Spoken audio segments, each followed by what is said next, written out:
ৰাজ্যৰ বিভিন্ন প্ৰান্তৰ সমান্তৰালভাৱে সুন্দৰ পূজাৰী ৰূপকৰ জ্যোতিপ্ৰসাদ আগৰৱালা দেৱক সোঁৱৰণ কৰি এই দিৱসটি শিল্পী দিৱস হিচাপে উদযাপন কৰে চীনামৰা জাতীয় বিদ্যালয়ে। বিগত বৰ্ষবোৰৰ দৰে এই বছৰতো চীনামৰা জাতীয় বিদ্যালয়খনে বৰ্ণাঢ্য দিনজোৰা কাৰ্যসূচীৰে ছাত্ৰ-ছাত্ৰীৰ মাজত উদযাপন কৰে।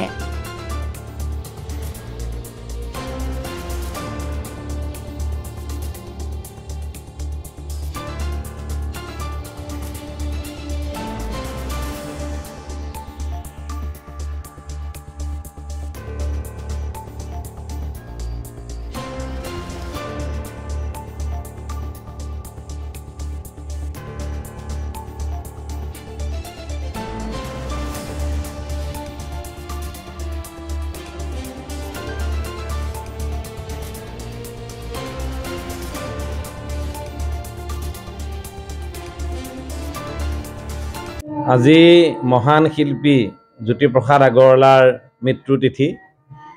এই দিনটো অসমৰ গাঁৱে ভূঞে চহৰে নগৰে ৰজাঘৰ প্ৰজাঘৰ সকলোতে পালন কৰে শিল্পী দিৱস বুলি।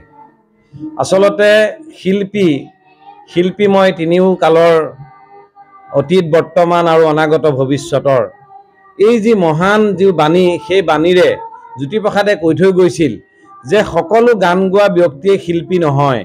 শিল্পী হ'বলৈ হ'লে তেওঁ জনতাৰ হৃদয়ত থাকিব লাগিব, জনতাৰ প্ৰাণৰ কথা ক'ব লাগিব, জনতাৰ প্ৰাণে প্ৰাণে প্ৰাণৰ সঞ্চাৰ কৰিব পৰা শক্তি থাকিব লাগিব।